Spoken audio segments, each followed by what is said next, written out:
Hello. Hello, we are live. So, ladies and gentlemen, today is a special day. We are starting the Mandol Talks #2. That's the second edition. The previous one was with Yuri Barreto from Brazil. We were talking about his instruments, and today we have the honor to be talking to Pete and Chris from Belmuse Mandolins and Almuse pickups. Am I right? Yep. So I'm here co-hosting with my friend Hayes Griffin. So say hi, my friend. How's it going out there, folks? Good to see you. Nice. So while people before people start to join the chat, let me just share this chat. This broadcast to the Electric Mandolin group and the other groups. Hold on. Spread the message, Jonathan. Yes. Let me share. Sneaking around in the background. He spotted you. Who has? He spotted you. Oh, right.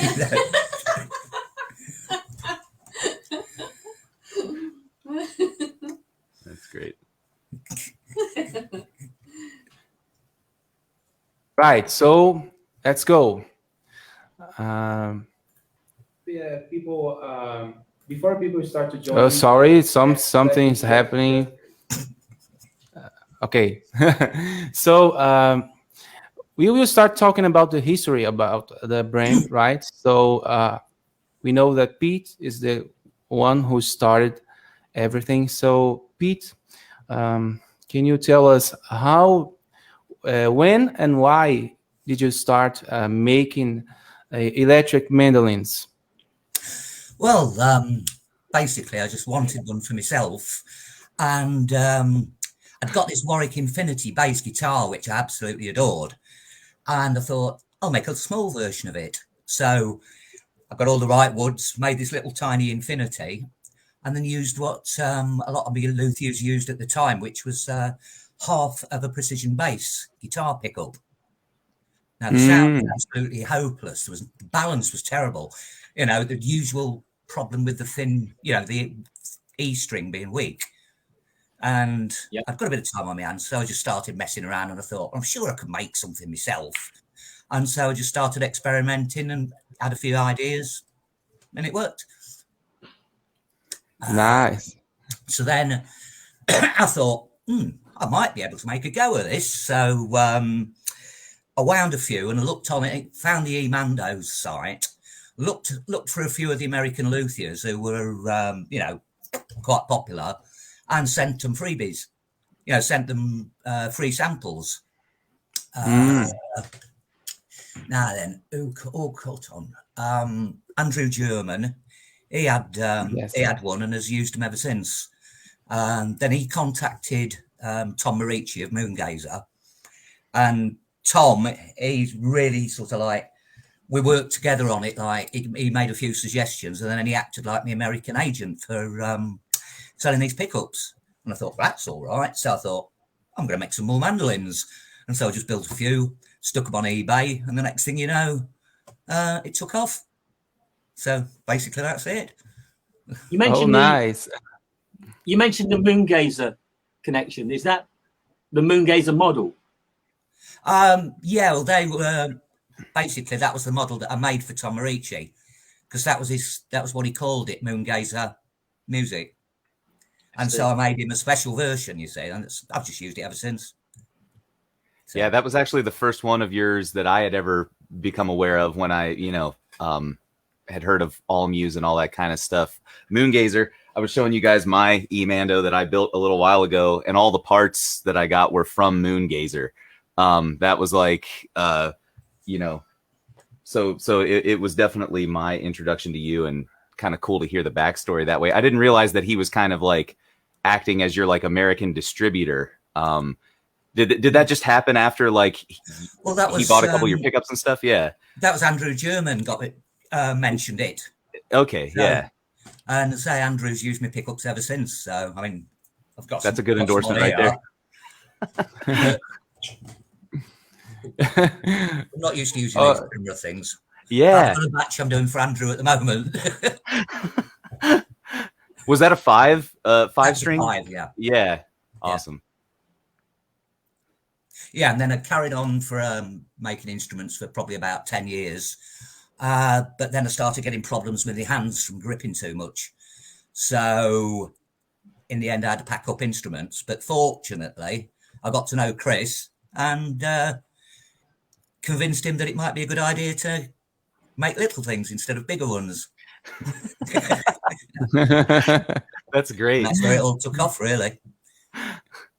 So when you started talking to Chris, you gave him the idea to build mandolins. How did you tell him how to make the mandolins? I think he didn't. He wasn't making any mandolins before getting in touch with you, right? So how did you guys exchange knowledge about the mandolins to start the current line of mandolins? Well, basically, I had a lot of my templates that I'd used for cutting bodies and necks out and everything. I passed them over to Chris with a big folder of designs as well, just paper ones, paper mock-ups. So yeah, for me, he's had his head start, and then since then he's been branching out on his own designs as well. So it's all rather good. for me, the transition was quite simple because I'd had sort of 5 or 6 years working full time building guitars, and it is from a luthier's point of view, construction wise, it is the same build, just smaller. Yeah. So Right. It wasn't a hard transition at all. Oh, plus, nice. plus, I had a lot of offcuts that were too small to make full size guitars, and all of a sudden it was like floodgates opening. I had this opportunity to use a lot of these smaller pieces for the Mandos.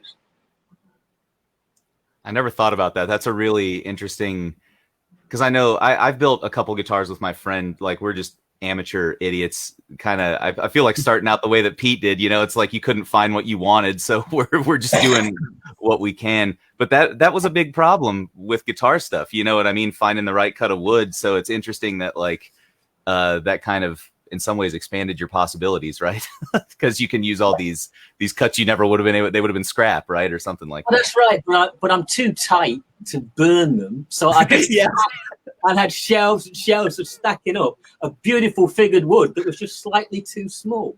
Yeah. Well, now us mandolinists get to benefit from that. I love that. Yeah, right. That's right. I think the first I'd been building Les Pauls in the guitar domain for quite a while. That was my main thing. So the chance to build a smaller one. So we built a Les Paul first as a Mando in exactly the same way you build the full size one with the set neck, the binding, the carved top. It was identical, but an 8-string. I set up a website and we put it in the shop. And I think Pete had a customer, the French chap that had contacted you about a high-end build. And at the same time, a German guy. So I went from nowhere to having 2 orders over a weekend, both for Les Pauls, which was like quickly convinced me that perhaps there could be something in this thing. That's great. Well, and now it's off to the races, right? Like, you guys are definitely, I would say, the top known name in electric mandolins. You know what I mean? At least as far as all the people that I know. So yeah, very nice of you to say so. Yeah. Great. Nice. So now I have a different question now about the pickups. I know Pete have created some different versions. I think a lower output pickup and then a middle output pickup and then a high output. So I would like to know more about what's the concept behind these three different models? Why did you choose those three different ranges of pickups?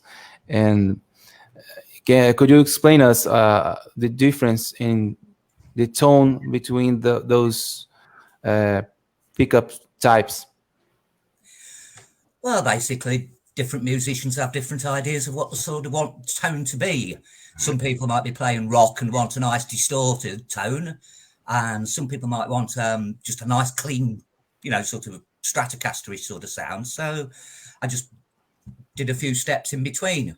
Now, the thing is with the more wire you've got on, or the more resistance, I should say, the less top end you get, and you get a bit more output in as well. So it's just a case of making them from, like, the most powerful one, which is the Aggressor, which is a 12 kilo ohms. That's a thick sounding pickup.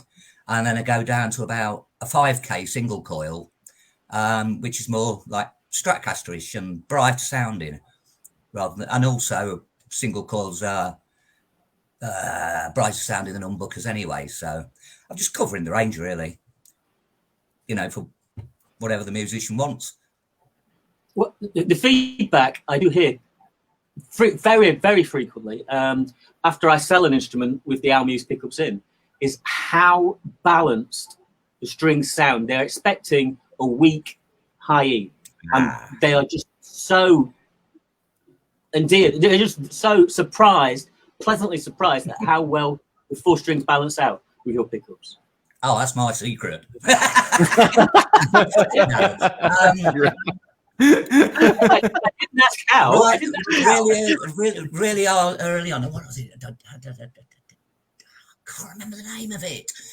I had a commission for an electric guitar, and he was supplied his own pickups, and I can't remember the name of it now. But one of them was a Stratocaster pickup, but it didn't have a magnet in the B string position, because it was a really old pickup, and since then, obviously, metals have improved and stuff. But it gave me the idea that, well, perhaps you don't have to have a magnet under the string at all. Or maybe you do, but maybe if the string's dominant, put a smaller one in, or if the string's weak, put a larger one in. So basically, my magnets are stepped. I've got quite a chunky one under the E string, a small one under the G, and a bigger one under the D, then a small one under the A. And and this is a process that you've fine-tuned over time. Yeah, just by experimentation. I just made a few and tried them out, and in the end, that's the balance I came to. So, and the electric mandolin world is all the better for it. I mean, everyone I think who has touched an electric mandolin has dealt with this problem, though, of the E string thing that you're talking about. Like that's. Yeah. I mean, it's something that I still like. I enjoy the pickups that are in my instrument, but it's something that I tinker with. I'm adjusting the height of the pickups, it seems like every 2 weeks, just to kind of like figure it out. You know what I mean? Maybe what I need is just an Almuse pickup in my mandolin, though. Sort of early on, I also discovered Mandolin Cafe, and I was reading loads of things about Epiphone Mandobirds. Everybody was complaining about the weak E string on the Mandobird. And so that was one of the first pickups I actually made as a commercial attempt, just sent one out to somebody and said, here, try this. And it was like, wow, so worked. So the solution for that was just changing the magnet types for neodymium, right? Well, I just use the neodymium simply because they're small but powerful. Really, when some people keep saying, "Oh, I can tell the difference between an Olnick 03 and an Olnick 05 and all this sort of business," but basically, what magnets are there for? They're only packaged within the coil because it's convenient. You can put your magnet anywhere as long as it magnetizes the string. I mean, if you think of things like those lap steel guitars with their sort of horseshoe type affair over the top of them, the magnets are actually magnetizing that, which then magnetizes the strings. Okay. So you think back to early, school level physics. Basically, a magnet moving across a conductor generates a pulse of electricity. So your magnet is your string. It's moving across your coil, and so as it's vibrating, it's generating pulses of electricity, which your amplifier amplifies. It's got absolutely nothing to do with the fact that the magnet is within the coil. It's just a convenient place to place it. I see. Yeah. If you That's actually kind of mind blowing to me. I never thought about it in that way before. Man, I need to go think about that for a while. When you get a lot of people that have this idea that it's about electromagnets and all that sort of business, it's just baloney. In fact, was it Seth Lover did the Gibson humbucker, wasn't it? Yes. Yeah, he reckoned, and he tried it, and it worked. You could take the magnet away from the pickup, and it would still work. And it would just gradually, the magnetism would run out, deplete from the string, but take the magnet away, strum the strings, and it would still go from the residual magnetism in the string. That's so crazy. Guys, it doesn't matter how long I've been. He's still he'll just throw something on me that just completely thinks about things in a very different way than I think possibly more than a different way than a lot of people.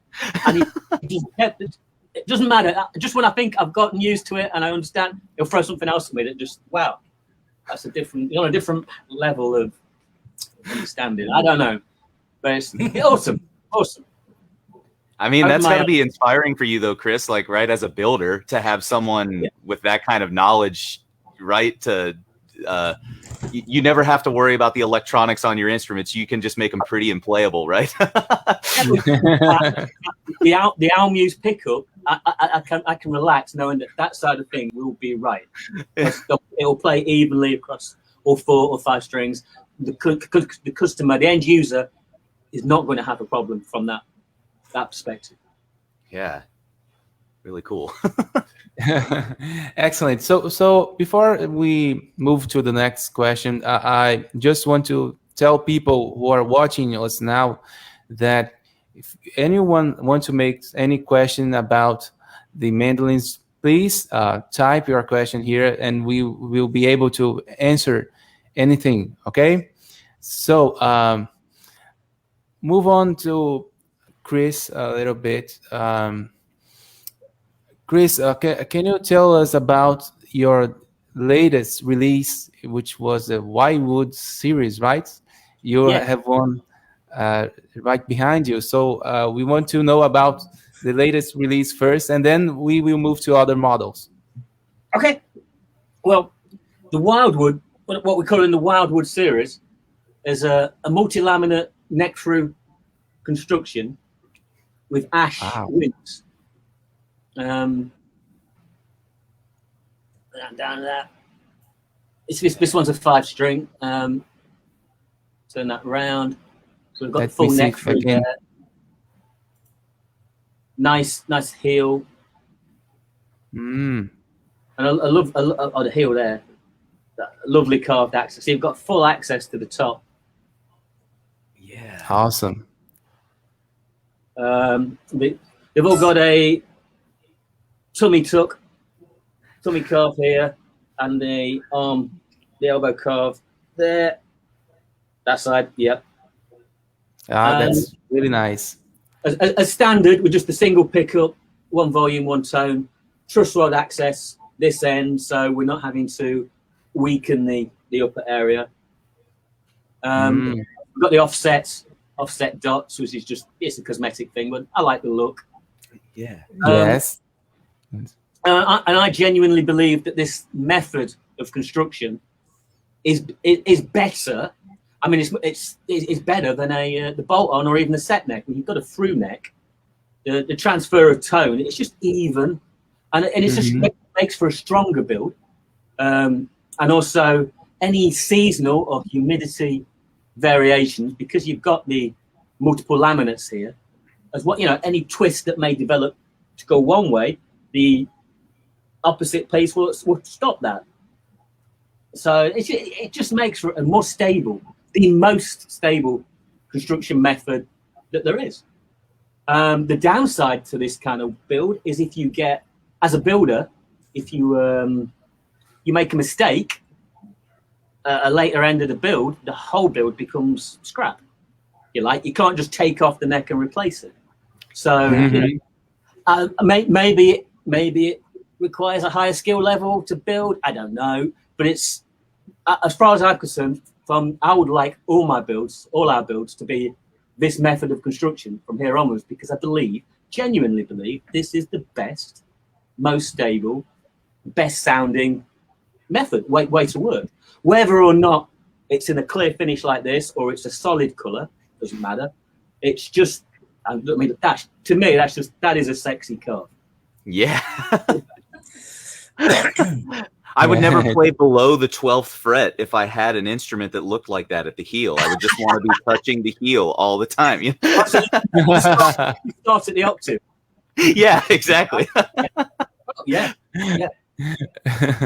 So, yeah, go ahead. Doing any with fancy tops that were still neck through, like the Little Infinity. Well, as in a veneer or a highly figured cap? Yeah, because acoustic guitar backs are ideal for that, for the flame maple and things like that. Yes. Fine. That's what I used. Yeah. Well, what I would say is, for anything's available as a custom order, and we'll work in any direction anyone wants to go. But for me, I'm trying to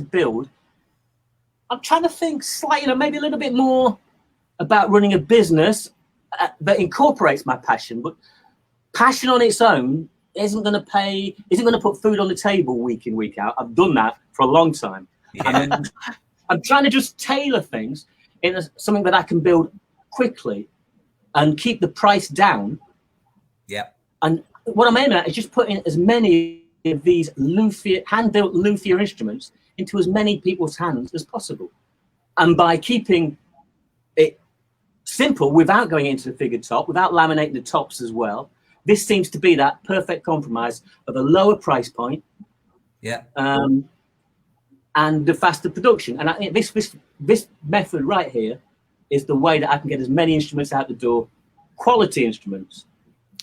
That's what I was just going to say too. It seems like you've got since you prefer that construction method and like it in terms of its tonal superiority, if you've got it codified to where you can essentially jig it up and make, a ton of those in a row like that, I think that's great. It doesn't need to have, like you said, these passion builds where each one is a custom carved top, whatever, this and that kind of thing. Like, I dig this approach because Jonathan and I mean, we're broadcasting in the Electric Mandolin group on Facebook right now. And the whole point of that is like electric mandolin evangelism.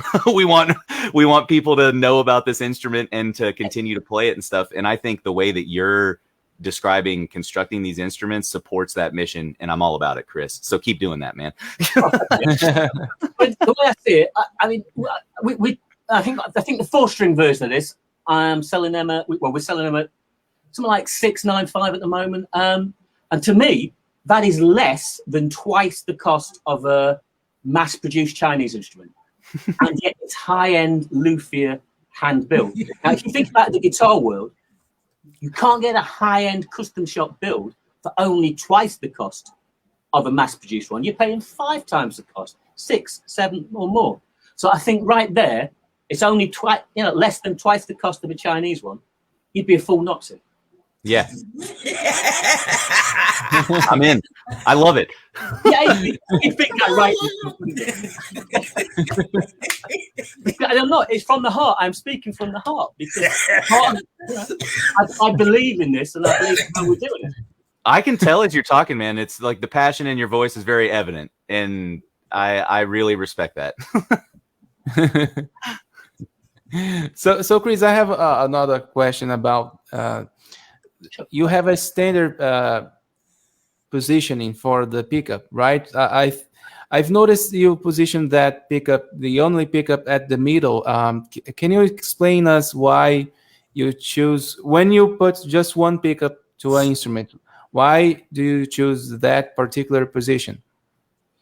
I find, on a guitar, on a super Strat guitar with one pickup, that pickup will be right up by the bridge.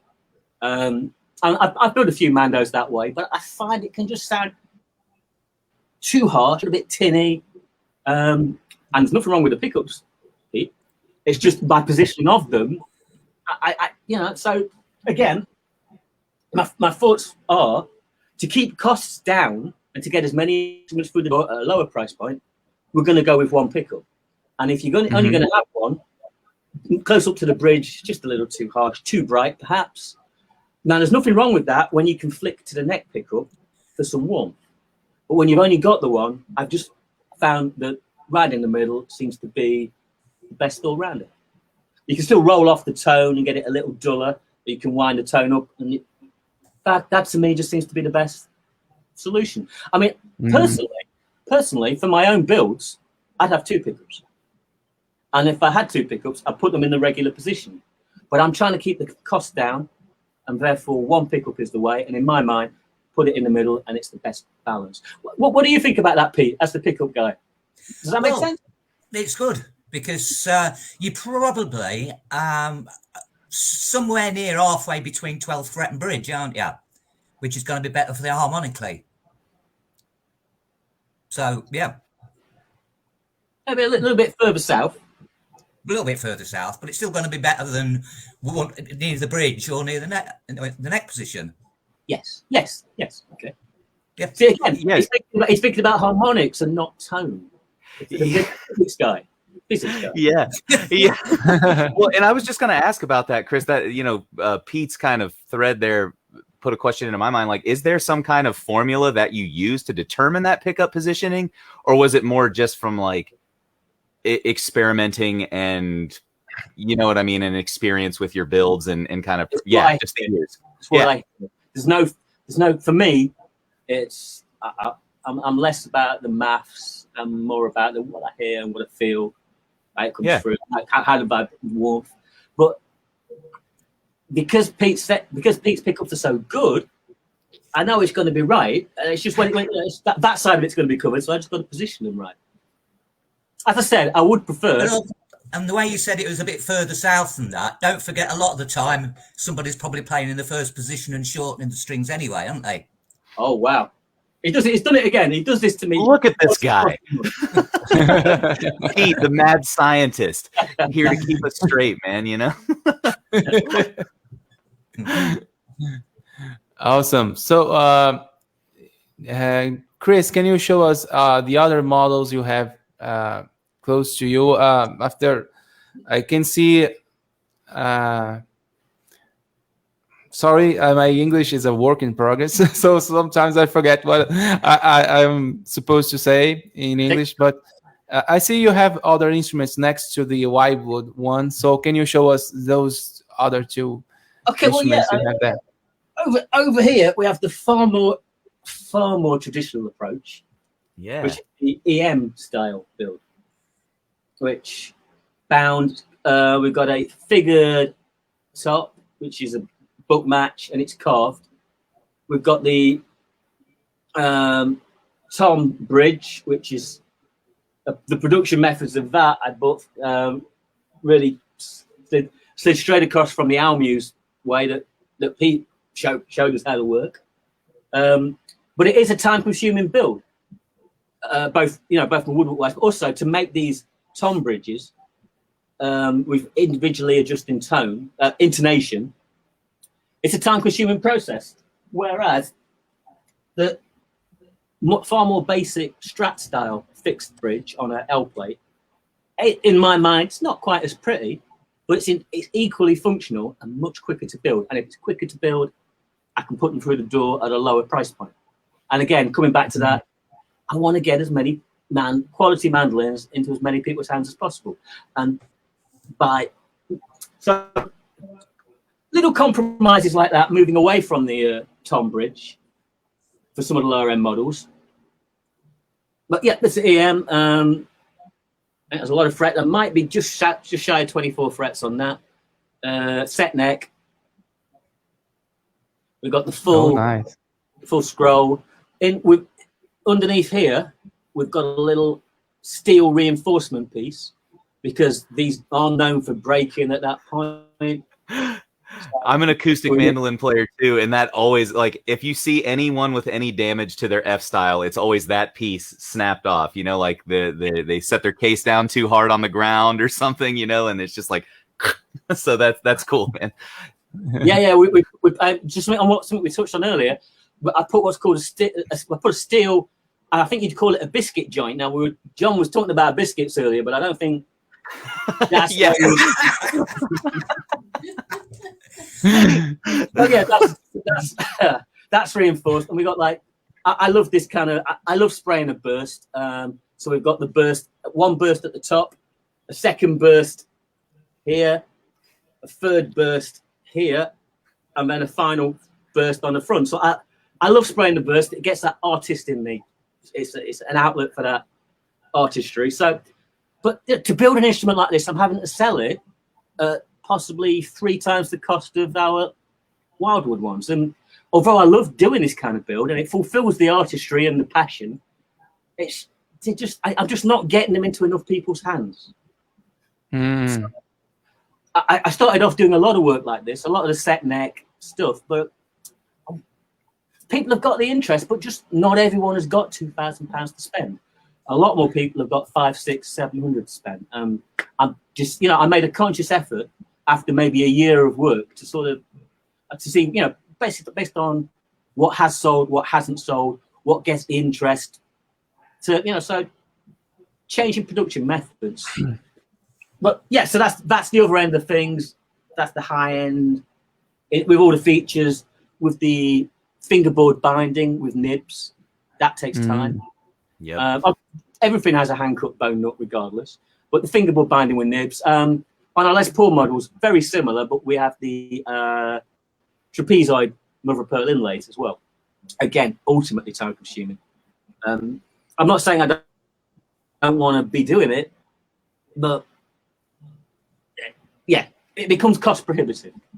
Yeah, like you said, it by spending more time on one build like that prohibits you from building 5 more mandolins that could be in the hands of someone who's got less money to spend on them and stuff like that. So there's like a balance, Yeah. I don't think your ratio is too far out. 4 or 5 more hours, but Yeah, it's great.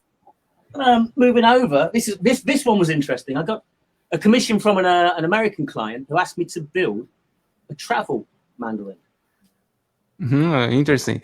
This one looks familiar to the Brazilian Pau Elétrico made from Osmar Macedo.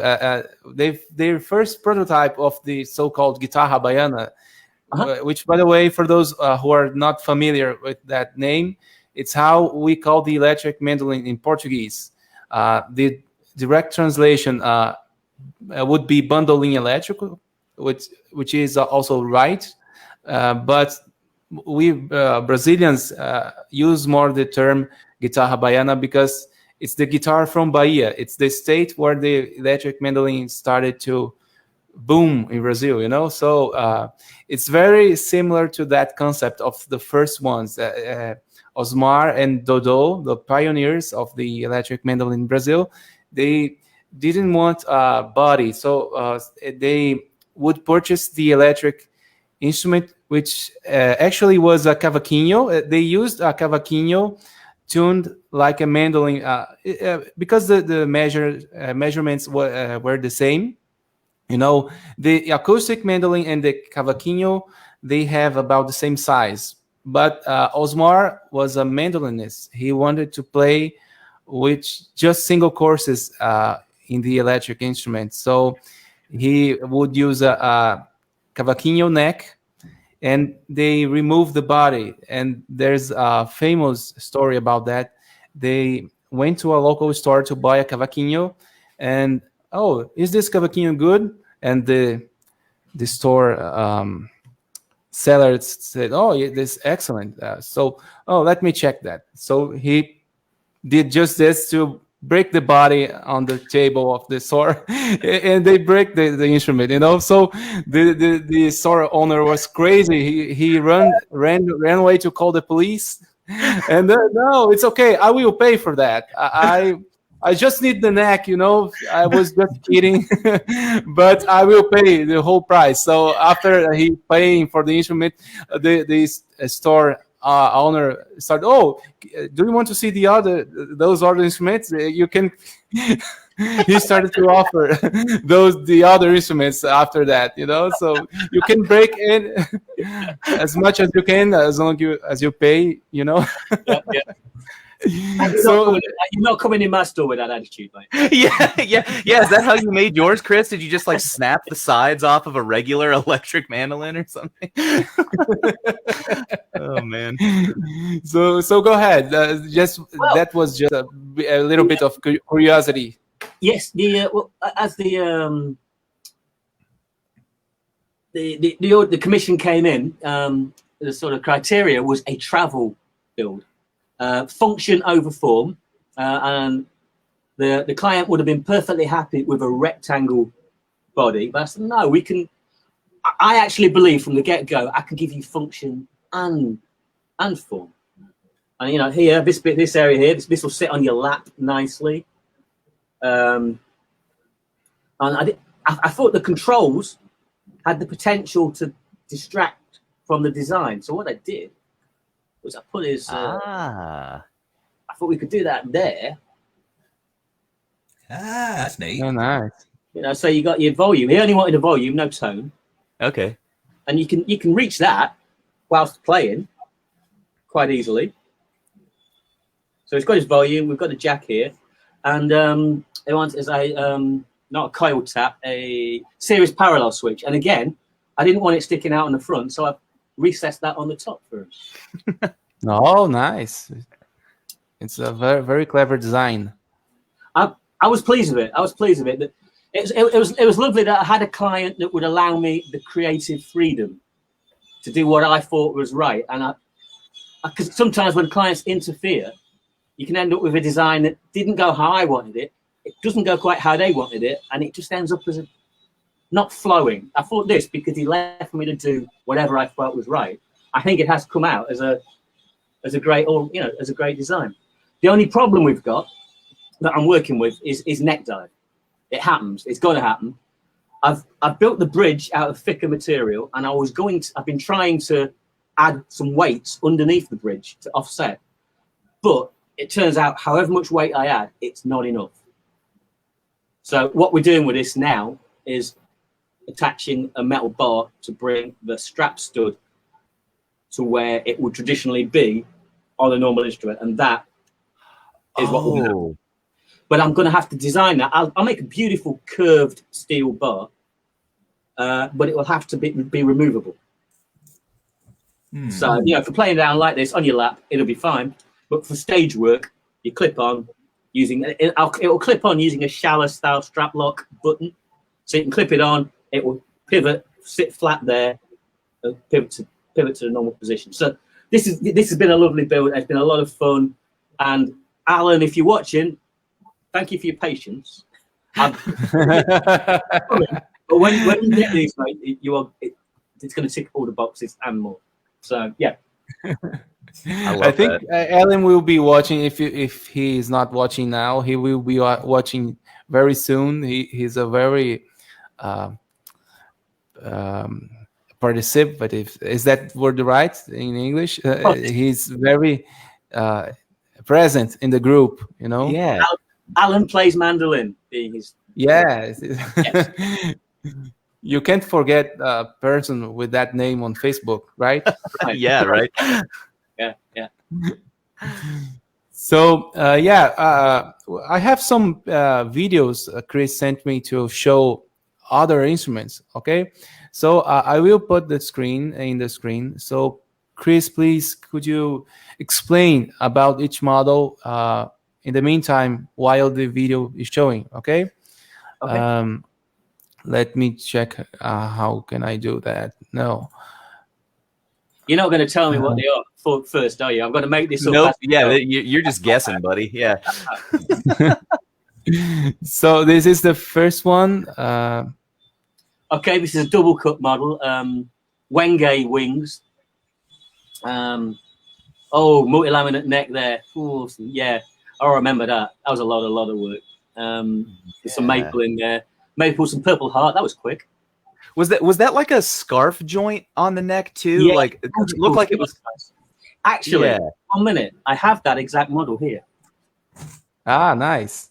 We see even better than the video, right? That's Yeah.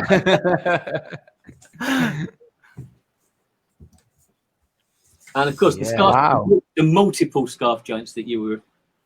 yeah, that's insane. Look at that. Yeah, it looks amazing. I love that it's got this like crazy like 3D kind of effect to it. Yeah. Yeah. Now, you see, the thing is, I've had a couple of inquiries, genuine people wanting to buy this, and I have talked them out of it because they are touring musicians, right?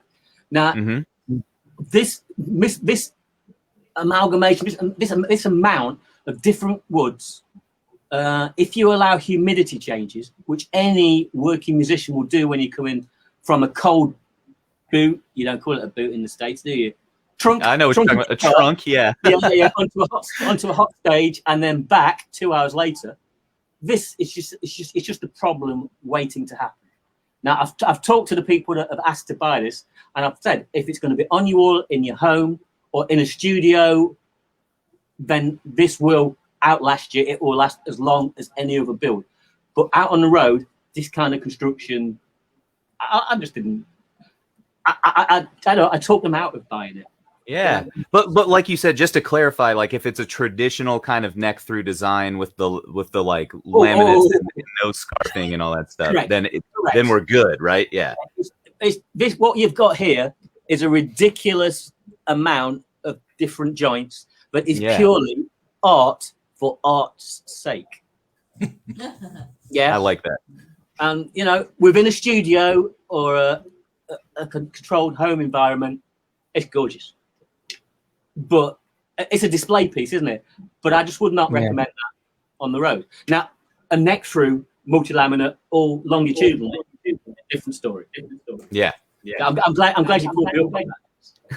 Yeah. Well, I was gonna say I didn't want anyone to be confused about that. You know what I mean? Because those longitudinal kind of neck through designs are still, I think, beautiful in and of themselves. You know what I mean? So, wouldn't want any confusion there.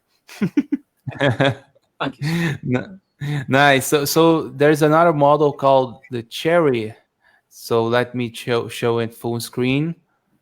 Yeah. Okay. The Cherry was our entry level. All the features beautifully handmade. Luthier built in the same way as anything else we make, but at the introductory price point. And we've sold a lot of these, more of these than any other build we do.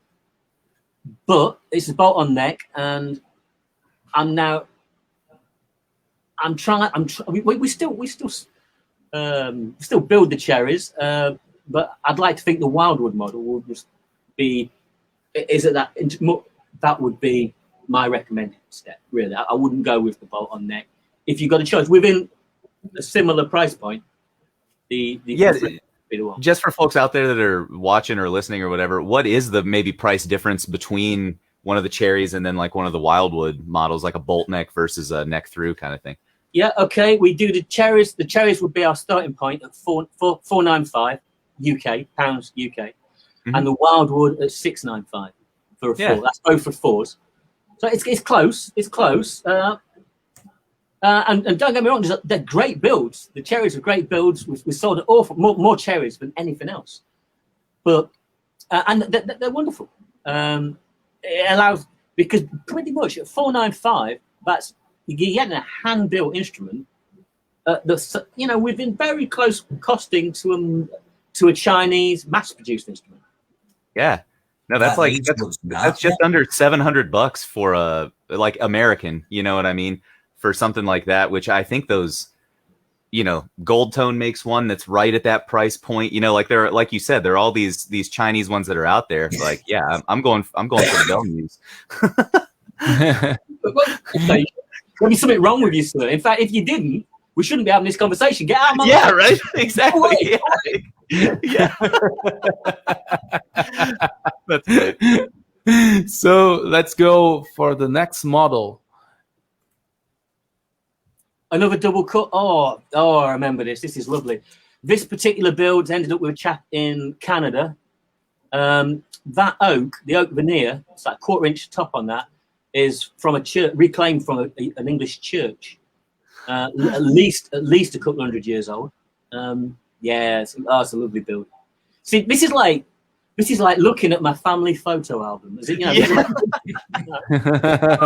I remember this one. Yeah, again, it's got the tom bridge with the individual intonation, and then the tailpiece, which is again very time consuming. Lovely build that one. Of course, you've got the double cut designs. You've got full access all the way up. Set neck, which is quite close to the through neck in that it allows that upper access without having to worry about bolting on. That was a great build. I remember that well. Yeah, the bridges on there, like, so do you machine those yourselves, like, or do you have someone that does that? Like every single aspect of a Belmuse build is done in house. There's nothing that goes out. Now the pickups come from Pete. And they're shipped here over to us, and I've got one lad that works with me pretty much full time now. So there's the two of us work here, and everything is done in house. I spray, I do the woodwork, I do the inlaying, do the fretwork, do the wiring. We do the whole thing. I'm teaching my lad these skills at the moment. He's just starting full time in September. Now, back to your original question: do we machine these? I sort of. The techniques were taught and passed on to me by Pete from the Almuse days. I assumed as much. It's one of those ones where it's like, I think I know the answer to this question, but I'm going to ask it anyways. Basically, just brass bar with a few holes drilled in it, and then file the holes out to rectangular for the saddles. There you have it. Makes it sound so simple. Yeah, no, I was gonna say. So do you work on like a lathe to like get the shape right for some of this stuff, or like just a pillar drill? Yeah, cool. Just a pillar drill. Mark the holes, drill the holes out, and then file the rectangular holes for the saddles. And the fun part is the polishing, and that's what did for me hand. Because that's just all the gripping. So I hope you're not gripping too tightly, Chris. Well, I'm doing a lot less of the tom bridges now. That's good. Yeah. And I don't want to end up like Pete with shaky arms, shaky hands, because I'm not being paid enough for that. Yeah. But yeah, as people were saying, we start with brass, and when the dry build is completed, we then dismantle and we nickel plate. So cool.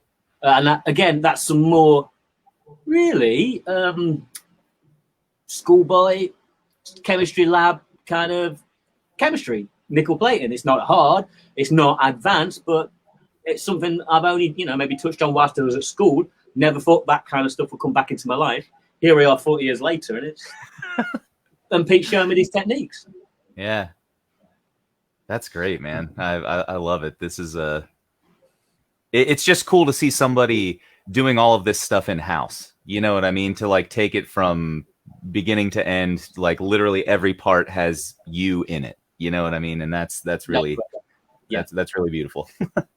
Yeah, I meant what I said about you showing me these videos. It's like seeing my family photo album. I'm not going to say my kids in case my children are listening.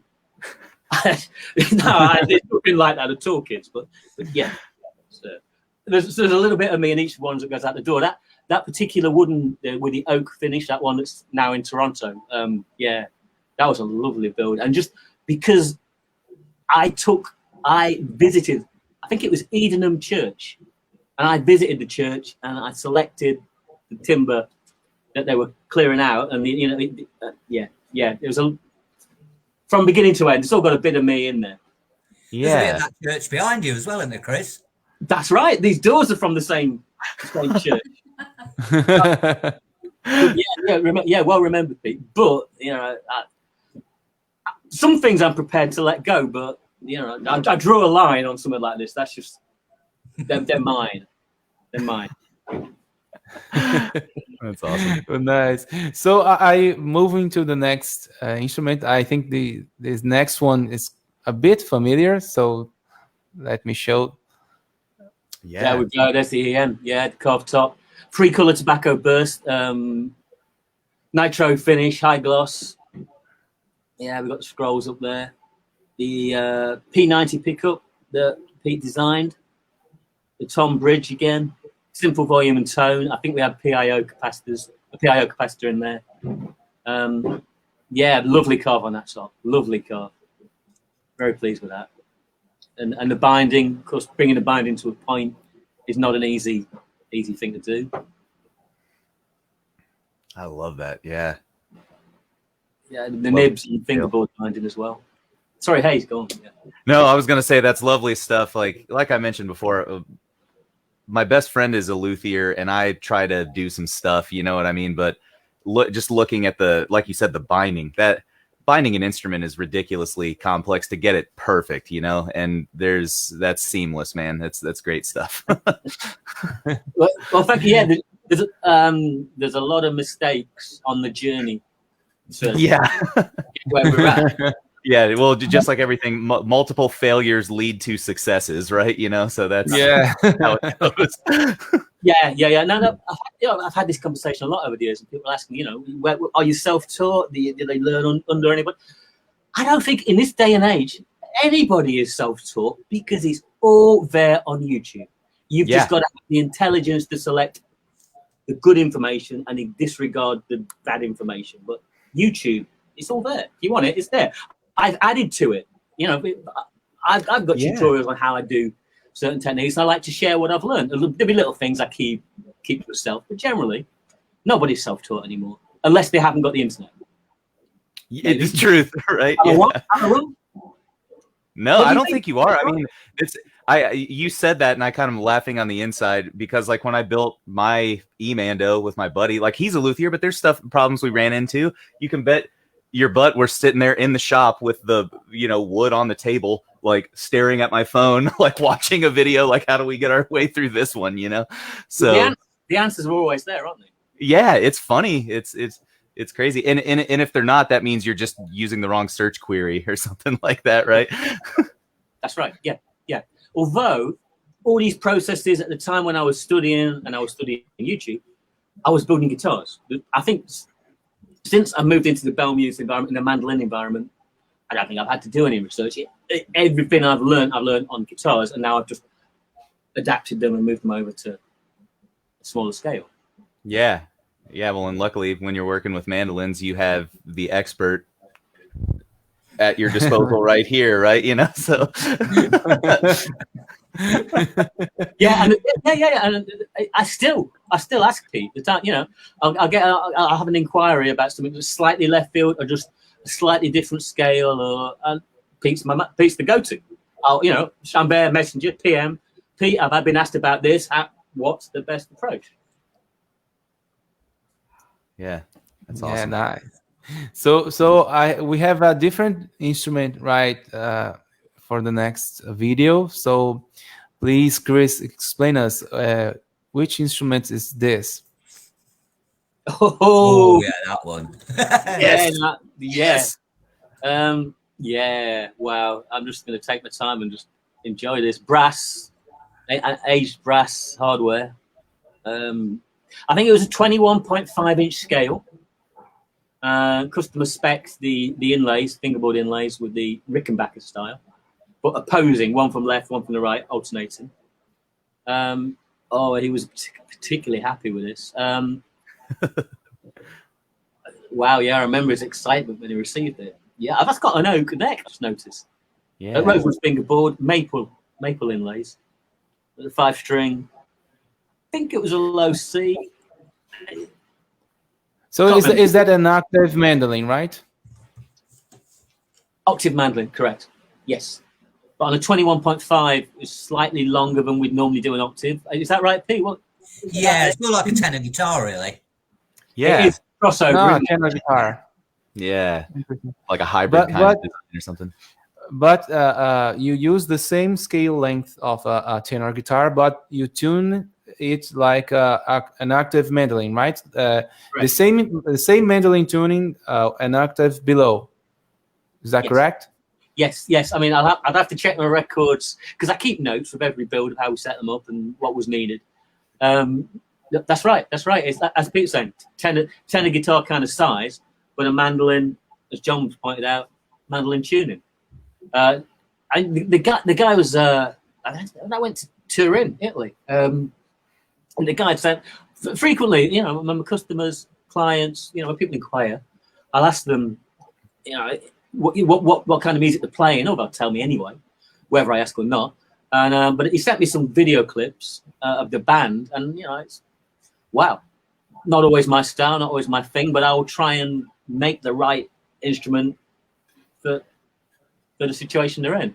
And this guy was in a serious metal band, really, which seems to me quite, you know, in England, you don't think about an octave mandolin in a, you know, metal act. But I can pretty well say you don't think about that on the other side of the Atlantic either. So that's pretty interesting, you know? Yeah. it's wonderful to see, to be honest. Yeah. Breaking hold of it. But, you know, nobody will argue if it's a mandolin or not, right? What does it matter? You know, they have a need, and if we can fulfill that and you know, keep people happy, then that's wonderful. Yeah, it's all gravy. I love that. Awesome. So let's go to the next one. Yeah. Oh wow. Yeah. Explorer. That's a solid limber body. I think it was 2-piece, but it's limber, black limber. There's a bit of Purple Heart there in the neck joint. It's a set neck. Again, the tom bridge tailpiece. Yeah, look at that Purple Heart in there. Yeah. And again, I remember the chap that's got this. He loves it. He really loves it. I mean, he's ordered another one since. I'm trying to remember. Pete, you may be able to help here. Limber is a Gibson name. Yeah, Karina's the Gibson name. Oh, Karina. Yeah. I got it the wrong way around. Yes, Karina is the Gibson name. Limber is the actual timber. I knew there was something. Yeah, and that's black. I've never actually heard that before. So is limber, like you said, it's like the real name for the wood, right? Yeah. Limber is black limber and white limber. I can't remember the Latin names off the top of my head. Gotcha. Yeah. But yeah, the Explorers and that were made of white limber. Gibson went called it Karina. Yeah, Gibson went to great lengths to not use the street black limber. To them, that was the waste. Yeah. Man, I've heard this stuff, you know, because like Martin guitars in the 30s, you know, like the golden era of Martin acoustic guitars, when they were selecting Brazilian rosewood, they threw all of the stuff with the inking in it, the lines away, which is like now you'd pay $8,000 for a set of that, you know what I mean, to put in your guitar. So it's just funny what was waste and what wasn't, you know, back then. back on the Karina limber tip. I'm speculating, but I'd put money on Karina being someone's girlfriend or wife. You know, yeah, I'd put money on it. It is, isn't it? It's got to be. Or daughter. That's hilarious. Wife, girlfriend or daughter. But I'm gonna do some research, man. Well, you know, who knows? Who knows how Gibson did things back in the 50s? The records aren't there, are they? Oh no, they were so in it. Please do. Yeah, go. No, please do if you can find out some information. Yeah. For What's sure, that? I will, Sorry. because I know some folks that work at Heritage Guitars, you know, the company that occupies the Gibson factory right now. So I wonder if they have any leads on that kind of stuff, you know. Yeah, that's interesting stuff. But yeah, beautiful Yeah. one, beautiful piece. I remember that one well. It was one of my earliest. It was there in the first half dozen Mandos that we built. When we made the switch, I think Pete was coming over, and we were sharing some workshop space at the time in those early days. Pete was coming over, and we were sort of talking me through some of those first builds. In fact, I think there's an Iceman, Pete. I don't know if you remember, we built an Iceman really early. Oh yeah, I noticed you just got rid of that the other day, didn't you? No, I heard it on a bit of video, and I thought, ooh. yeah, you see, Pete, got rid is not a trade term that we like to use really. We've just, I think supplied would be nicer, or passed on, but got rid, it feels a bit. I don't know, Pete. That's all right. I don't think got rid is a term that we like to use really. Oh, all right then. Got shut off. Yeah, if you've got any that you're looking to get rid of, I mean, I'll send you my address, you know, like. Yeah, the band that took that Iceman, they came over Friday night, and interestingly, Grace, the lovely lady that took it, she'd never played a 4-string Mando before. She'd only had an 8, so she played, and so for her it was the first opportunity to play a 4 and a 5 as well as the traditional 8. She fell in love with the Iceman straight away. Strangely, she asked me to raise the action so she can play slide on it, and I'm like, of course, sure, and I did. So she could demo it. But it's like, Jesus Christ, if you knew how much time we spend dressing frets and just pulling that action down, touch lower, to get it to play without any rattles. And, you know, the first thing she asked me to do is take it up quarter an inch. Yeah. But yeah, so she took that. They did the band called When Rivers Meet, who are wonderful. I'll post some stuff. Yeah. Wonderful band. They won half a dozen awards in 2021. That's this year, isn't it? Best blues newcomers, several other blues related awards. Yeah, great band. They bought the Iceman, and she's ordered a Wildwood 4 to as well. In a Wildwood 4 with the through neck construction, but she wants the EM shape with the EM headstock. Which What is shape, sorry? EM. Oh, yeah. Yeah, the symmetrical thing. She wants the headstock, all that, but it'll be a through neck. So that's nice. That's so cool. So will that be like a graded top or just flat top, like when you're building it that way? Good question. Right? Listen, if Grace is listening, yes, it will be a flat top because you give me 10 days. That's all you're going to get. If you'd have left me to my own devices, it would have been I would have carved it, you know. But the guys have a Guitarist magazine interview and feature next month, and the photo shoot for that is in 10 days. Ooh. So if I want both Belmuse instruments to be in the photo shoot, I've got to deliver it on time. And yeah. So should we let you go now? Do you need to go spend some time in the shop? I understand what you say. I started early this morning just to compensate. Nice. So we have another model. I think this one looks very interesting. So let's see it. Pete, you talk us through this one. Well, Epiphone used to make a mandolin that was shaped like a Gibson Firebird, but I like the upside down Firebird, the original Firebird, and so I did the design work for that, and basically that was it. It's got humbucking split coil pickups on it, so it's got not coil tap, sorry, what's the word? Yeah, split coil. Stacked humbuckers. So you've got each control as a push-pull, isn't it, Chris? Is that all right? Correct. Yeah. So it's got way mad sort of range of tones to it. Hang on, did it? Oh, yeah, that's right. Yeah. Yeah. I'm trying to remember now. Did I make a Yeah, body for that? It's going back a while. You supplied the complete scratch plate with all the electrics on that, as I recall, because I shipped that out to the States about 6 weeks ago. I think it had, you made the body as well, didn't you, Chris? And you made the neck. yes, that's right. That's right. Yeah. That was a very early transition from the Almuse to Belmuse. Yeah. If I remember right, you had 3 volumes, one for each pickup, and each of the volumes had a push-pull. That's to split it. Yeah. coils, and then a master tone. Yeah. And Cool I've design. Yeah, I remember. Wire, I bet. Oh yeah, mate. Yeah. You set me up for a fall on that, to be honest.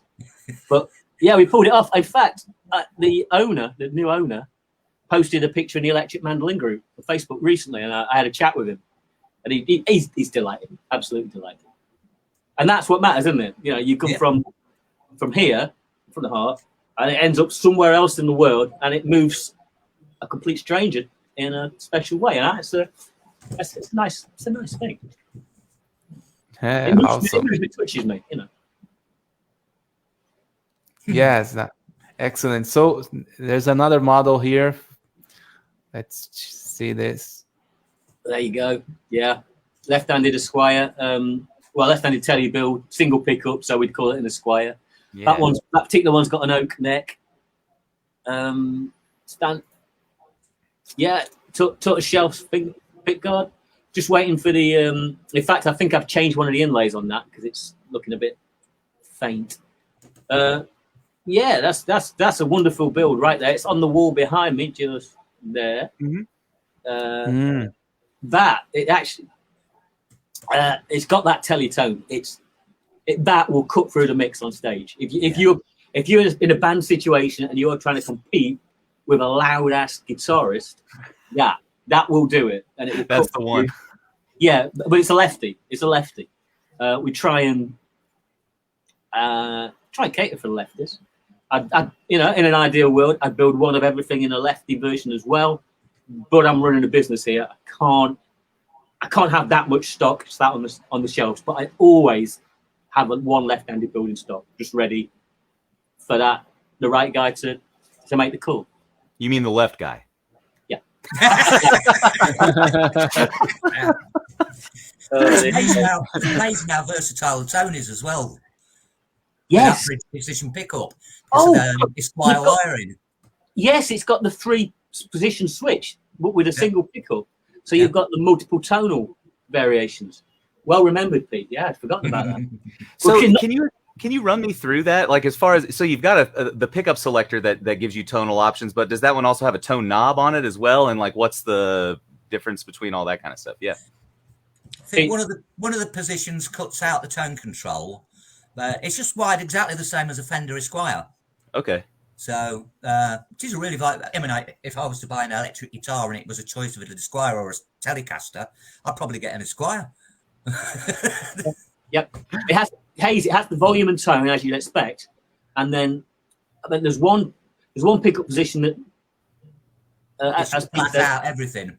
Yeah. So you can set everything sort of like a duller, basically you can switch jump from a sat back right low in the mix for your verses and chorus sort of tone, and then flick of a switch, you're there for your lead tone. Yeah, so you don't need a stomp box for it. You can just flip your switch on your Mando. I like that. I don't know if you're particularly familiar, but for me, I know it ain't a telly we're talking about here, but you listen to Buddy Holly, you listen to Peggy Sue, all the way from beginning to end, he's playing with the tone almost off in the middle position, and then for the solo, it just flicks to the bridge pickup, tone's full open now. There's no tone on the bridge pickup on the Strat, and his solo work jumps out, and then you switch back. Now the Squire, very simple. I'm learning so much here today. Very nice. So I'm learning that when I give John videos, I should put some nice, relaxing music in the background so I don't end up talking through them. That's great.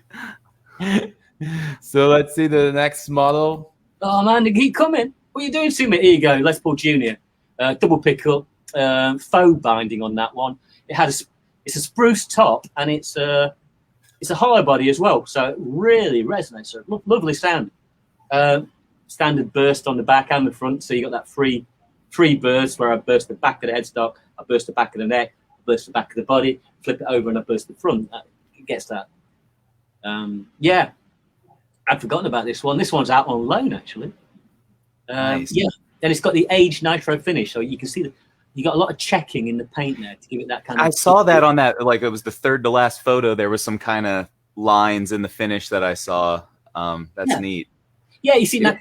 Hey, my background's guitar, and certainly within the guitar field, there's a lot of customers that will pay a lot more to get the vintage nitro with the check-in. So when I made the switch over to mandolins, I did some work like that, but I don't think it doesn't seem to me that mandolin clients really care that much for relicing and aging. They just want the instrument to be right. So I'm spending a lot of time. I'm spending more time and more money on non-plasticized nitro. I'm putting it in the freezer, then pulling it out and hitting it with a hairdryer to get it to crack. And this, it turns out, I was testing the water. Turns out, mandolin clients just not very indifferent. That makes a lot of sense to me. Like you said, I started out as a guitar player too. I only switched to mandolin maybe like 7 or 8 years ago, like full time, but there is this kind of like fetishism in the guitar world for like the vintage relic stuff, you know what I mean? So yeah, but it makes sense that, because I think the electric mandolin culture is so new, maybe, you know what I mean, or something like that, that it just doesn't fall into that same kind of category. Absolutely. Now, coming, I told you he was going for some more biscuits. It was only a matter of time. I've got the box just in case. Did you bring it up to chair, Chris? Yeah, but what I can tell you is these fellas right here, and I'm sure there are other brands available, have weaned me off of tobacco. And if that's what it takes. Yeah, congratulations, buddy. That's good. Been about 8 months now. Oh, man. Yeah, seriously, though, congratulations. It's working. Former smoker here. It's a big deal, right? Yeah. Yeah, it is. What I was going to say was, one of the things to me, Belmuse as a brand, we inherited the pickups from Pete Almuse, but also we inherited the design for and the methods to fabricate the tom bridges, which is a big deal. I thought it is. However, I've found that a lot of our clients, this ties in with what I was saying about the checking and the relicing, they don't care too much about that. And I think the same goes with the tom bridges. They're not going to pay me £150 more for an instrument with a tom bridge because they're perfectly happy with a Strat bridge, which takes me a lot less time to build. What my clients want, what our clients want, is something they can plug in on stage that doesn't feed back, number one. That seems to be the main thing they're after now. Something they can plug in without, hasn't got a piezo, it doesn't feed back, number one. Number two, they want to be able to intonate strings individually. However they do that, however that's achieved, they don't really mind if it's tom or fixed bridge. And number three, they want action that's less than ½ inch at the 12th fret. Do you know what I mean?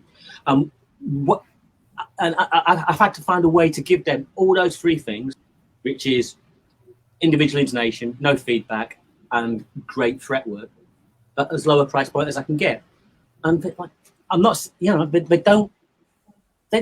interested in relicing, they aren't interested in nitro lacquer, checked, aging, even the tom bridge. However clever and fantastic that tom bridge is in terms of replicating how Gibson built guitars back in the day, a lot of my customers it's not what they're looking at.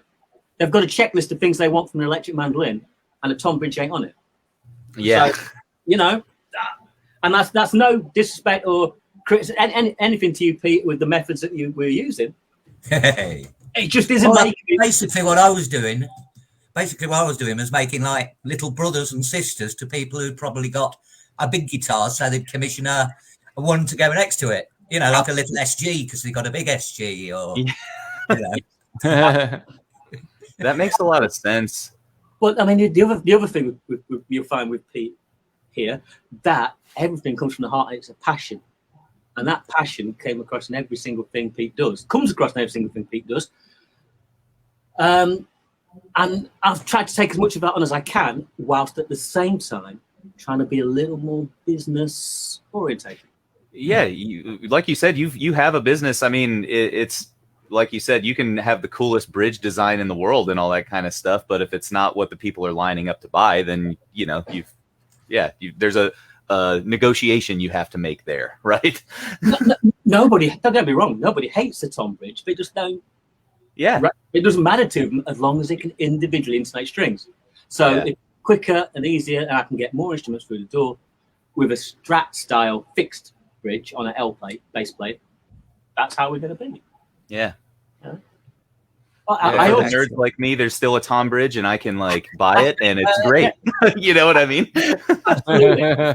Absolutely. And when you get onto that tom bridge, you then have to have a neck, but it has a break angle, which again, the nerds amongst us that come from a Les Paul, Gibson background, but look, I can supply that if that's what's wanted. But I found that when I'm building for stock, and I'm trying to just build, have a dozen builds already for someone to order off the website and they can buy it instantly, those ones stayed on the shelf longer. Yeah. I can see that. Because they take me longer to build, and therefore I have to charge more. And people want features, but they also have a limited budget. So I either lower the price. Yeah. Yeah. So let's look at the next model. Oh, that's the daddy. That's the daddy right there. Yeah, right there. Yeah, that's why I started building instruments, to build a set neck, carved top, fully bound thing. This flicks my switch out there. That's just too cool. That's got the relic. Is that a maple top? Yeah, book matched, 1/2-inch flame maple top, mahogany body, obviously set neck. It's got the tom bridge. That particular one is still in the UK. It's gone to a Mobo award-winning platinum selling producer. Whoa! Which all right now. Yeah. But now, if he's listening, I'm not even going to mention his name, because I asked him if he'd send us an unboxing video when he got it, which we could use for our promotion and social media. And no, he values his privacy. Yeah. So unfortunately, I've not been able to get quite as much PR from that particular build, particular sale as I'd have liked.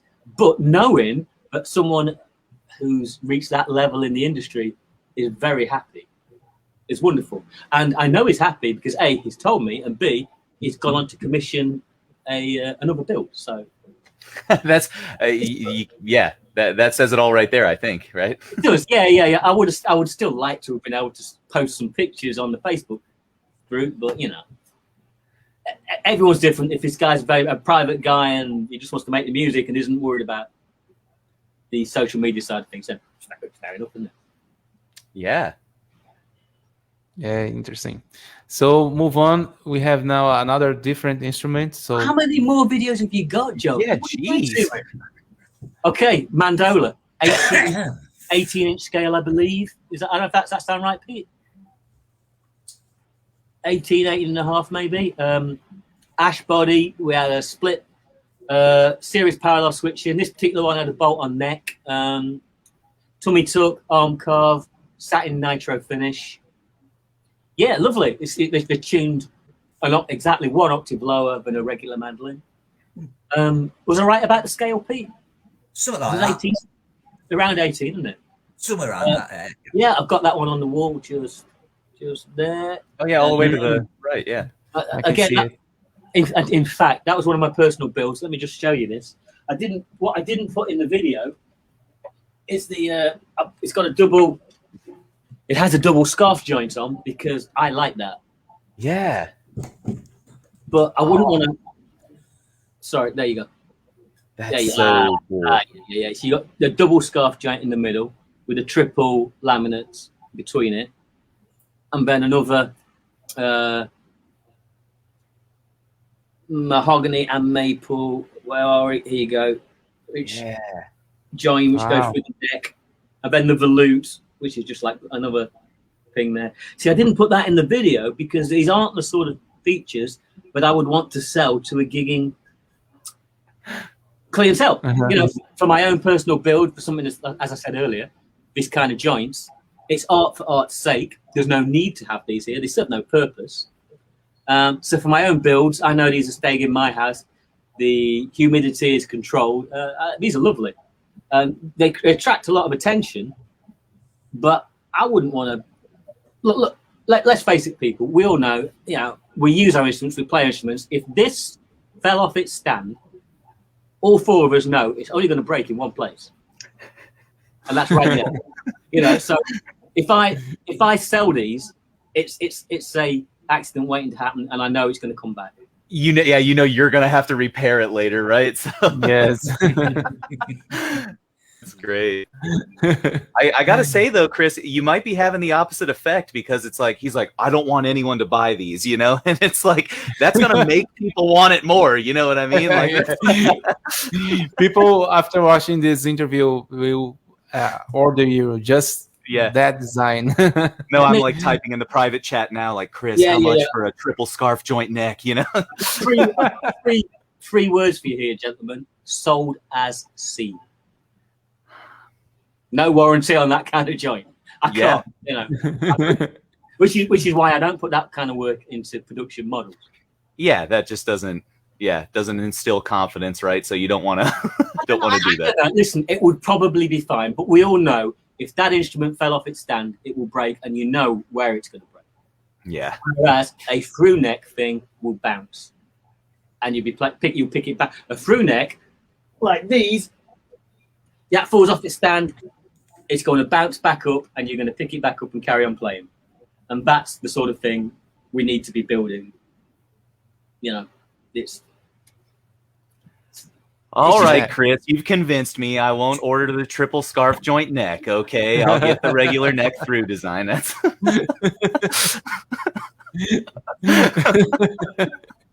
nice. So we have two remaining instruments to show. Okay, Chris asked me how many still left. So this, let's see this one. Oh, that was a legacy build that came from the Belmuse sort of switch over period. That's one of Pete's. I think Pete actually shaped that body. I treated that as an opportunity to experiment with airbrush work. It's the artist in me trying to get out. Yeah, that one's in the States now. Yeah, lovely build, 4-string. Does what it says on the tin, really, but it's a crazy shape. If that flicks your switch, there's whatever you do, there's somebody out there that it will be just right for them. It took me about 18 months to find the right person for that build, but they were out there. Yeah, right. Yeah, and right now they're very, very happy. You know. Yeah, I can see why. I quite like the opportunity to try some airbrush work. It was a bit of an amalgamation because I kind of perhaps should have picked. I wish, with hindsight, I was because when I sold that one, I was asked for the story behind it, and I didn't really have one. I just like camo. I just like rivets, and I think what the customer would like to have heard is that my grandpa flew a Messerschmitt or a Spitfire, and this is a tribute to.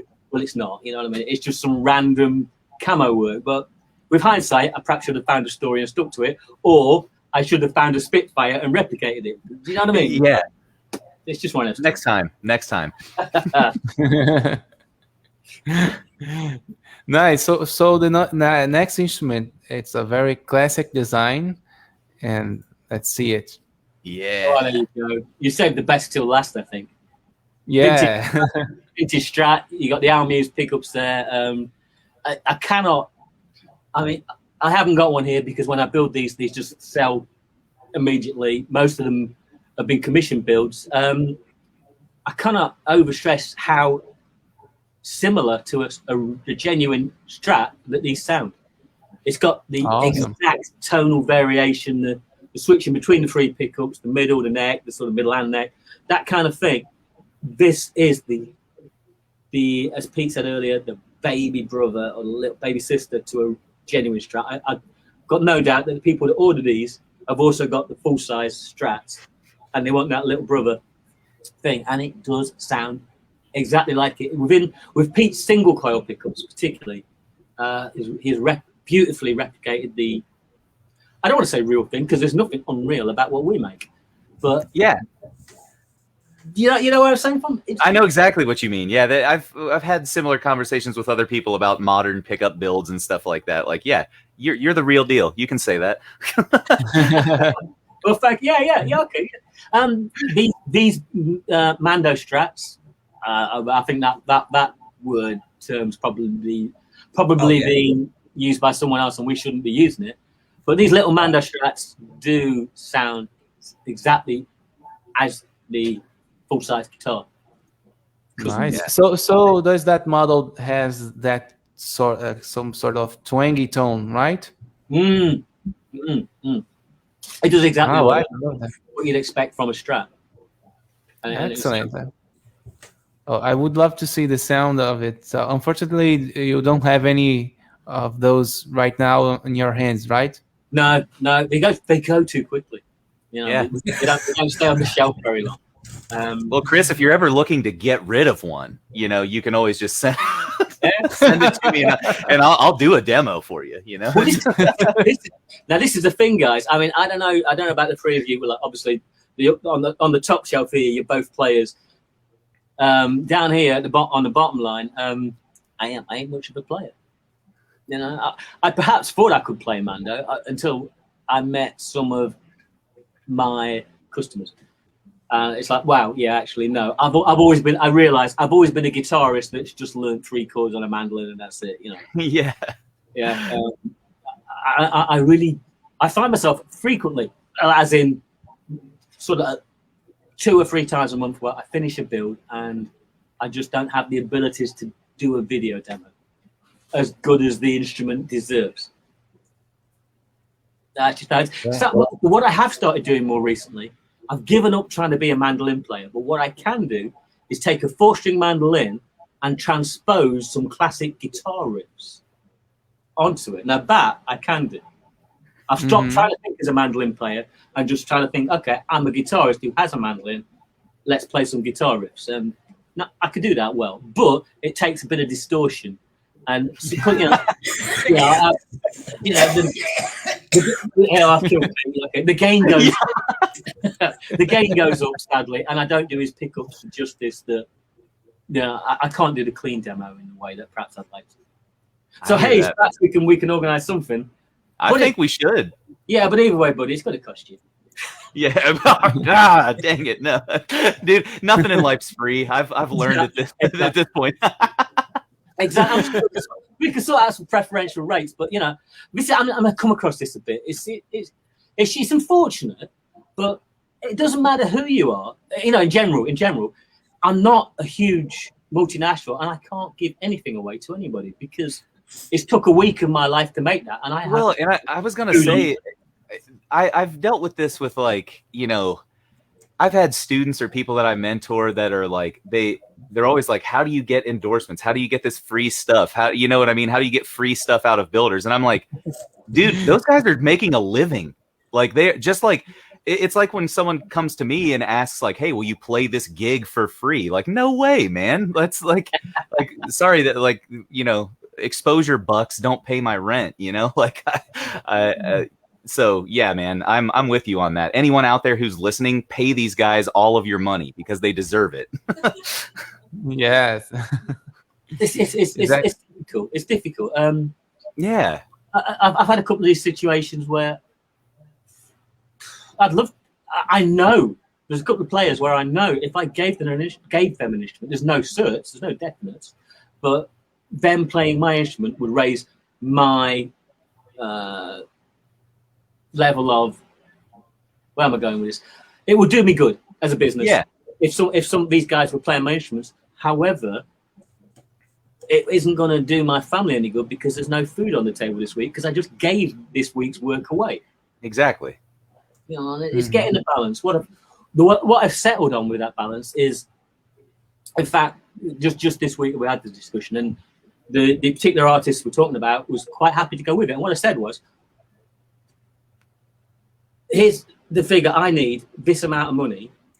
So let's just say if you've got the £700 to buy a Wildwood 4, you pay me that £700 and I'll build you a Wildwood 4 and I'll give you a lot of extra features. But it's that bottom line of putting food on the table this week has to be reached. I'll give you more for your money, but it's still got to cost money because we're not, we're not. And I think, and nothing wrong, I'm not being judgmental in the slightest, but Pete over there was doing it for the passion and not for the money. And that means that's wonderful. That's wonderful. Sadly, I'm not in that position. Nothing wrong with that, Pete, in the slightest. No, I don't even think sadly doesn't play into it, man. Yeah, I'm with you. I'm with you, Chris. There's nothing wrong with passion. Pete's driving passion is, it's achieved some amazing things. I mean, Pete here has shifted. Pete over there. No, that way. No. Over 100 instruments across the world in that 10 years before he met me, and that's no mean feat. No, it's incredible, and that's because of his passion. Yeah, that's Kudos to that. So, guys, I think we are close to the end of the stream. I want to thank you guys. It was excellent talking to you today and see those men, a lot of great instruments here, and know about the story about the Almuse going to the Belmuse line nowadays. So I want to thank you guys for this moment today to talk about music and electric mandolins, which is what we love the most. Yes. And if you guys have any final considerations, I would like to hear from you right now. So please, Chris. Well, firstly, thank you so much for having us. Thanks for sharing your kind of excitement about what we do here, because that means a hell of a lot. It's it's touching. It's great because we're just doing what we're doing, and I don't always get to hear how people actually feel about them. So yeah, thanks for sharing some of that excitement. It gives me a bit of enthusiasm to keep doing what we're doing. And thanks for having us. It's a great show. I think Yuri is going to be slightly envious that he had a lot. Today's stream has been problem-free, I believe. I think Yuri's going to be Oh man, yeah. Because I didn't. My internet connection didn't fail in the middle of the call or whatever. Yeah, right. I think, John, at some point further down the line, you possibly want to get Yuri back on. And yes, I will definitely make more streams. I will call Yuri again, and you guys as well, because I think you will be always releasing new stuff, and it will be great to be showing to the electric mandolin community what you guys are doing, right? So I'm now leaving the invitation open to you guys to always join us to talk about electric mandolins, because man, I'm doing this because I love it, I love to talk about electric mandolins. I love to meet the makers and see what they are doing. I love to see the instruments and talk about the pickups and that stuff on the neck, the woods. I think it's a fascinating subject. So the invitation is always open to you guys. So I want to let you know about this. Well, I'm sure we'd love to take you up again. I mean, I'd certainly love to. I'm sure Pete feels the same. Nodding, just nodding. Yeah. I love it. I think perhaps at some point it would be just as perhaps if I next, if we do this again, perhaps if I get my phone on, can show you around the workshop and production stuff within the spray booth, the workshop, the heavy tooling and the assemblies. You know, on a phone where I can move around. That might be of interest to some of your listeners. Like this one right here. Excellent. We'll definitely do another stream to show how you do that, the backstage, right? Yeah, behind the scenes. Behind the scenes, right? So Pete, do you have any final words and considerations? Yeah, it's been good fun. Thank you very much for meeting you. Yeah. Thank you very much for putting it on. You know. Yeah. It's my pleasure, Pete, because I'm a huge fan of your work since I discovered you were working without Chris. At that time, you were started doing by yourself, and I was always impressed on your instruments. I think the first time I saw you and your instruments, it was in the Guitarra Baiana community. So in Brazil, everyone was talking about, oh man, did you see that instrument for that guy from England, Pete? Oh man, it was shocking for us. We have nice instruments here, but your instruments were different level and a cut above. Yeah, it was different. We are kind of used to specific models here in Brazil, and you were showing those miniatures of Strats and Les Pauls, and that was kind of a novelty here in Brazil. So it's amazing to be here talking to you live finally, and I hope we meet again in other live streams and personally when the pandemic is over and we maybe can travel again and maybe do a video in your workshop, right? Yeah, come back to England. It's been a minute. Yeah. So my friend Hayes Griffin, do you have any final thoughts and considerations? Yeah, I just want to say thanks to Chris and Pete again. You guys are legends. You're two of the best in the business. Seriously, the second electric mandolin I ever had in my hands was a moon gazer. So it's cool to talk with you guys and kind of get some more background on your operation. But I really hope we do have another opportunity to chat again. And I didn't get to ask all the questions I wanted to. So, I'm sorry, man. Was I talking too much? I don't know. No. I think the live stream just needs to be 6 hours is what it is. Yeah, maybe the next one will last 6 hours. Maybe. Yeah. This is just part one. This is volume one of the trilogy. Yeah. I've just noticed the time. Actually, it has moved along, hasn't it? Yeah. No. This was too fun, man. Yeah. And speaking of Pete's builds, I mean, you must have seen the BC Rich 10-string. Yeah. Scale thing that Pete did. That was a dream. What is that? Wow. So I'm with you. Pete's work back with the Almuse stuff, and it's almost criminal that we've not had the chance to showcase some of Pete's older builds, all of which are out there being played, and we can't show you, but we perhaps should have prepared some pictures of some of Pete's older work. I think honestly, to me, it just sounds like we're settling on a theme. Settling on a theme for the next conversation. So yes, definitely. I will see the pictures. The website contains all the pictures, right? So we can talk about these instruments from Almuse time in the next meeting, right? Yeah.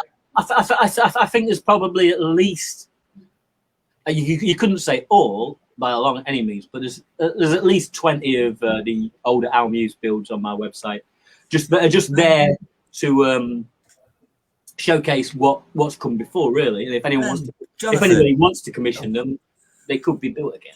Yeah. I was just going to say the better resolution pictures are actually on my Facebook Almuse Facebook page, so you might be able to download them from that. Yeah.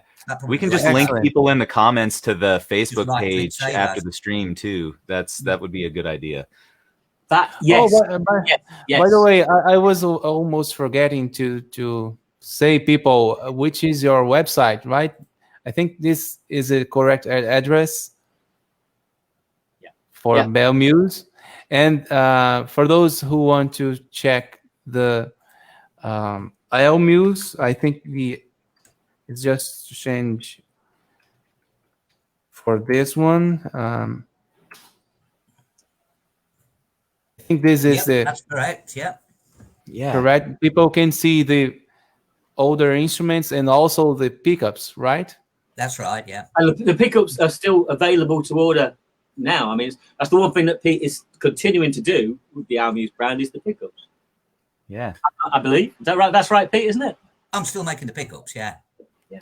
Yeah. Excellent. I just had to pack up the actual instrument making aspect of it because of hand problems, but pickups still making them. Yeah, excellent. Well, we might have to talk about a set of those P90s then, Pete. So